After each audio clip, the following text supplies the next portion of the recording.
Hello everyone and welcome to game 1 of round 1 of SOMA versus Mon Retro. We have Molly playing the Spirit for I was supposed to do a campfire chat, I just realized. But you know what, we're gonna get right into it.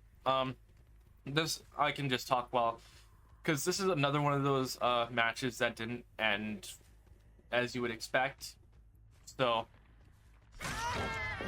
Volga gonna take the first hit of the match. Yeah, sorry I forgot about the campfire chat, but we're in it now, so we're going to we're just gonna roll with it. Again, this is one of those matches that didn't end as you would particularly expect a match to end, so it's not like I need to talk about a full match. Mon Retro coming off their first win. SOMA, they have a couple wins under their belts, but they're sort of just a middle of the pack team. And yeah, the lineup is Spirit, Plague, and then Artist. And we've got a chase onto Swatter now. Gonna be a nice M1 to kick things off, and the phase comes through after that. Molly just hugging the wall, listening for where the survivor is, and Swatter goes down over the pallet. Doesn't time it correctly, unable to get in there and use that pallet appropriately. So that is going to be the first hook of the game, and we are seeing this double pop Spirit build that has become rather popular over the past couple weeks.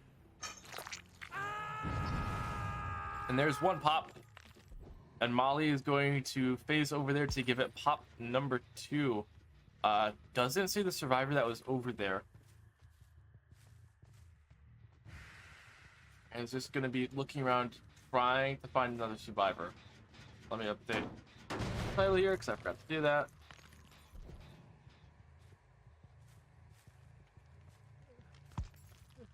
But phase back to the hook, make sure no one is going for the save.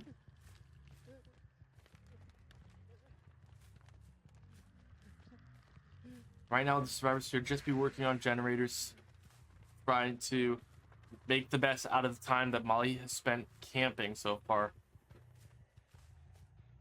Seems like Molly is drifting farther and farther away from the hooked survivor. Just gonna be chilling here, making sure that no one goes for the save. Gonna confirm that second stage. And there we go. Swatter went second stage. Molly instantly gonna phase away. Gonna go look for other survivors.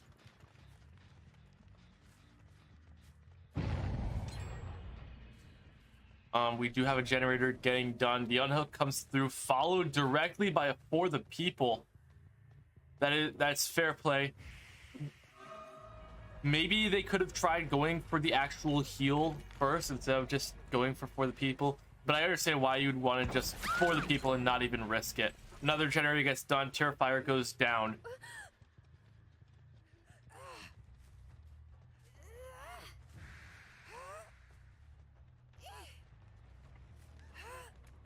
Terrifier going on this hook at the TL wall. Pallets have already been dropped here. Are we gonna see the break on the pallet? We are. And that is gonna be the Pain Resonance breaking that generator there.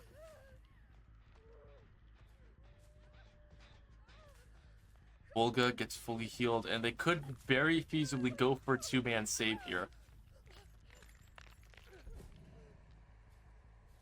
You see Molly just doing a short little phase, see if they can catch anyone off guard.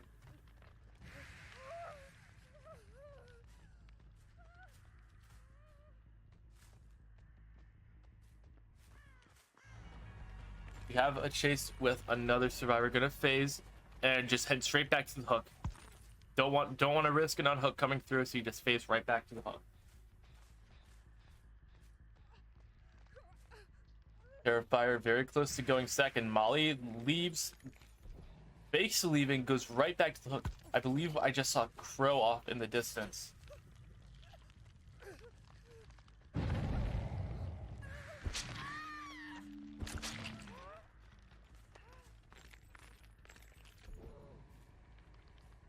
And once again, Molly confirms the second stage, instantly phases away. Now we're on Volga here, on this generator in the back. Fakes the launch to make the pallet drop. Takes walking away. And Terrifier just gonna be walking back to the hook, the recently unhooked survivor, trying to get something done with it. Spots where they're going, it's gonna phase after them, using that extra movement speed and I believe extra duration, try and get something out of it. Terrifier hops into a lock before going down. This is probably a decisive, and it is. I don't think anyone was surprised by that.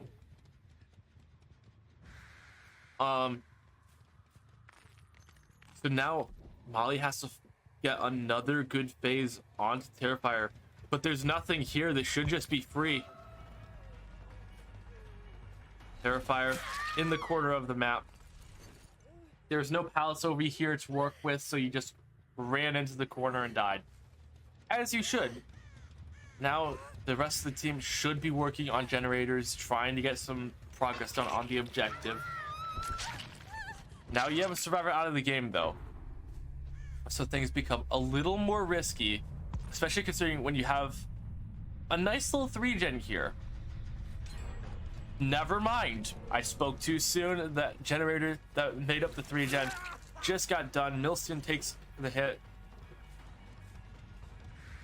and now Molly has to go back to this generator over here, make sure that it isn't getting done as well. You don't want these survivors finishing these generators too quickly. You want a few more hook stages before you're happy.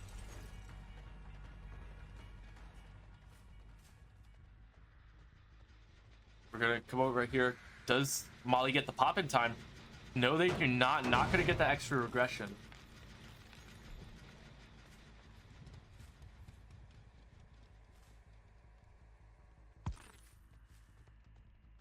Looks like just gonna be checking this far generator, far away from anything else. Makes sense that the survivors would be here.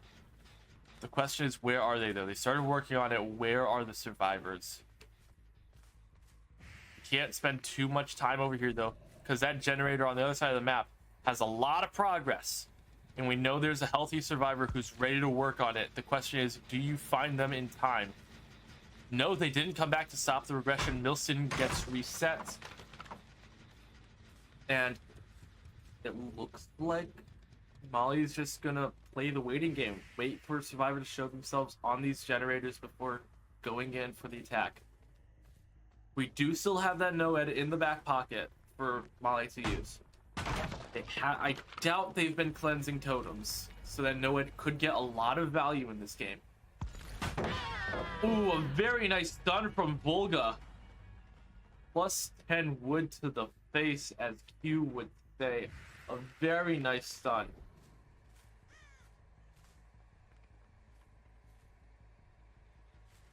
Molly heading back to this generator.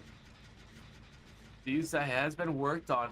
There, Swatter is here. Swatter also dead on hook. Maybe not the survivor you want to find, but you're definitely not going to complain about this one either.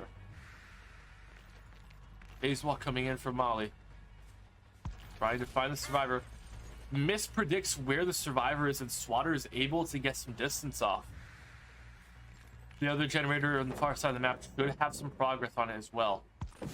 And a very nice prediction on Swatter. Manages to just kind of fake going one way. And now Swatter running to the edge map where there is nothing here. Last generator gets completed. And Swatter goes down, so the no-ed has just been revealed. But since Swatter is dead on hook, it is very possible that Molly manages to get to another survivor before they can open the doors and get another kill. We're just got to see what happens. Molly predicting that they're going to go for the far door over here. And they are here. Or they were here, I should say. Is the survivor still here? Yeah, Volga is here. Needs to make their way across the entire map to the door in the opposite corner.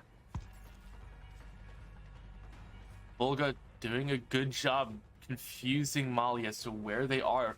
But there's only this pallet here to vault over. You can't even stun the killer with it anymore. And seems like Volga disappeared. Oh, but not disappeared enough. Gets spotted here.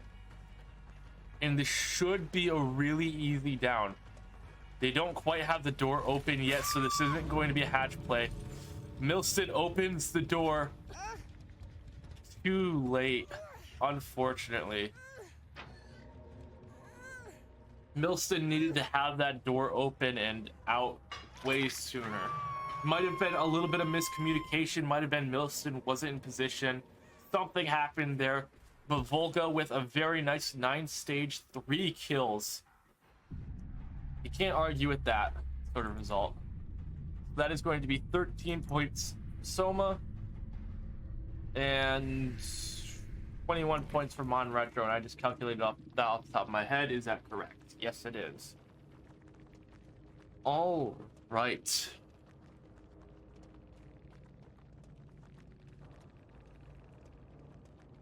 Modern Retro with a very nice performance there. Managing to get 3 kills at the last second. Probably a little bit of a misplay from SOMA, just maybe some miscommunication or someone not being where they were supposed to be. Something went wrong at the end there, but all in all, Mon Retro played that pretty well. I mean, don't get me wrong, the survivors of SOMA had some really good chases as well, especially Volga. Volga had some really good chases, got chased a few times, but managed to avoid getting hooked until the very end of the game with that no-ed. So let's see what SOMA can do on their killer side after a quick break. Hello everyone, and welcome back to game 2 of round 1. We have Fairy Thea.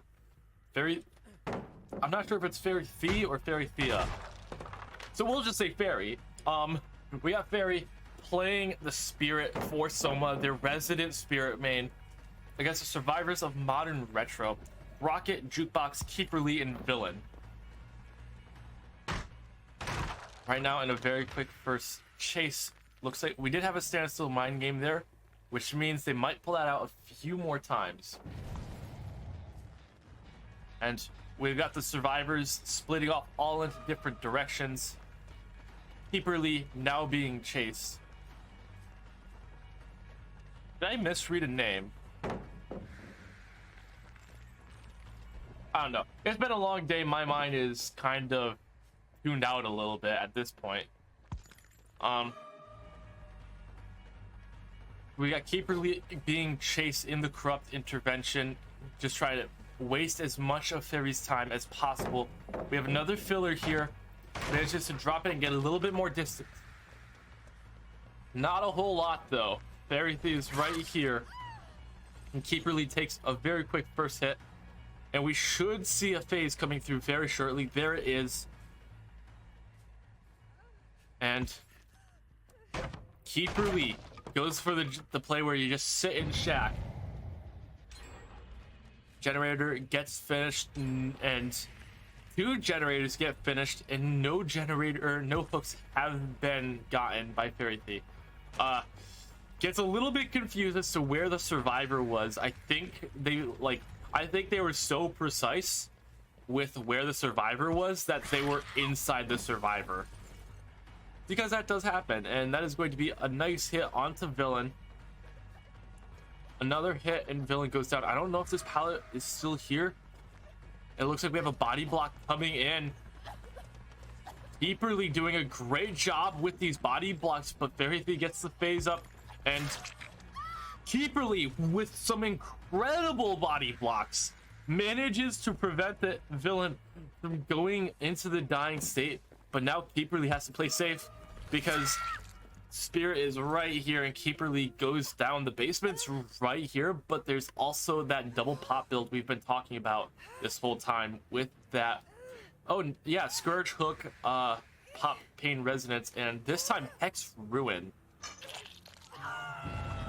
Not sure if that's the build you want, because you're not, if you have the Ruin up, you're not necessarily getting value out of the pop. I would have gone for, obviously I'm not a comp killer, so I could just be an idiot, but I would have gone some more gen slow rather than gen regression. Like instead of Ruin or pop, bring like a Thanatophobia. But we do see Villain now in a chase at the fun bus. Keeperly gets pulled off the hook, and we hear Villain right here. But Fairy messes up the lunge in the direction that Villain went. Another generator gets completed. Fairy really needs to step it up right now. And here we have Rocket in position for a body block onto Villain. So far, so good. This second time's the charm. Fairy manages to get the hit through around the body block. I don't even know where Rocket went. It looks like we're gonna go for another Scourge hook here. The ruin is gone. So now you're finally getting value out of that double pop piece, the pain resonance, and the pop goes to Weasel. We know there was a survivor over here because we do see the scratch marks, and obviously this was the most progressive gens. Right now we're just going for a quick little phase, trying to find a survivor. I don't know how I feel about the pop on that generator. That generator barely had any progress. To be fair though, you do have a nice little 3-gen here. Jukebox comes in for the save. Let's see if... I don't know if there's a borrowed time on Villain, because it doesn't seem like Villain is going for the body blocks. But Jukebox doing a good enough job on their own, doesn't even need the body block. Able to get a good amount of distance after that phase, but Fairy Thief phase is back up, trying to get something else out of it. And Jukebox plus 10 wood to the face, plus the blind, the disrespect. Jukebox with an incredible chase just then. Managed to waste a lot of Fairy Thief's time. And Rocket back over on this generator, trying to get some more work done, trying to hold Mouse 1, get some more progress on these objectives. We are going to have the phase coming through. And this should... It looked like there was a dead hard there, but it didn't matter. Rocket goes down, but another generator gets completed in the meantime, and the 3-gen still stands. You can stall this out a little bit.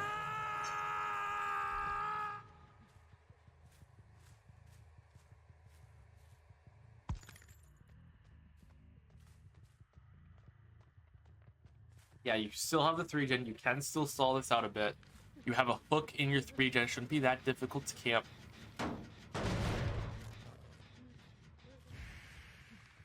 Right now, Fairy Thieves just going to play it slow. Make sure you do what you need to do. Don't make mistakes. You can afford to play slow now. You still have your 3-gen in place.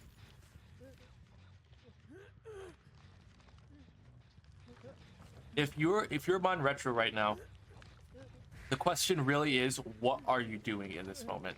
You see Fairy Thieves kind of face camping Rocket right now, so you should be on that gen farthest away from the Spirit, trying to get some progress on it.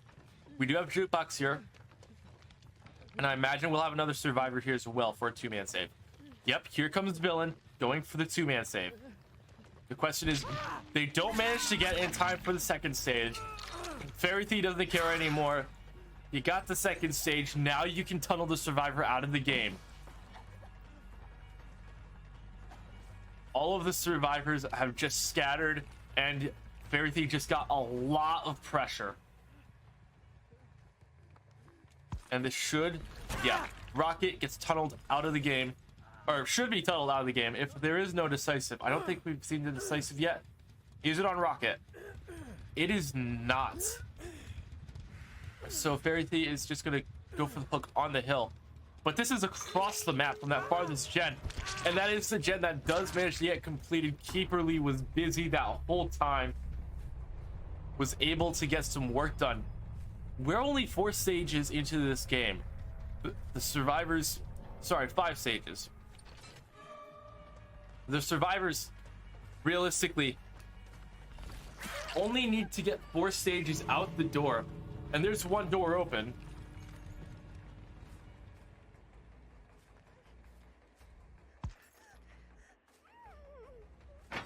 And 2 survivors leave, go for the hatch play. Keeperly unable to get the hatch, and this is just going to be the game.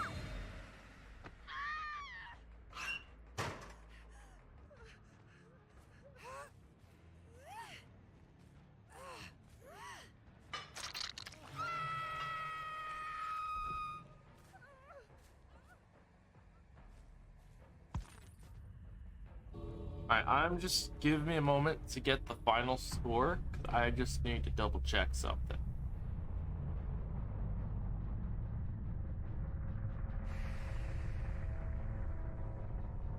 So I guess while I'm looking for the score to the end of this round, I can talk about the little housekeeping item for this match.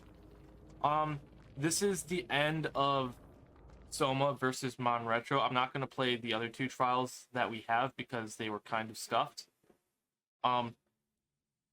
Basically what had happened was the next match is playing on Azerov's resting place with the basement and main building.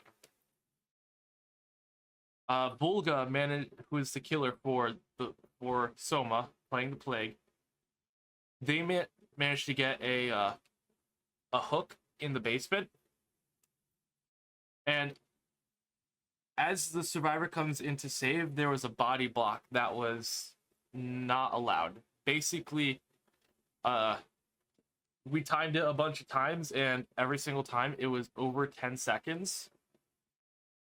Which, if you've read the rules, you cannot body block a survivor for more than 10 consecutive seconds.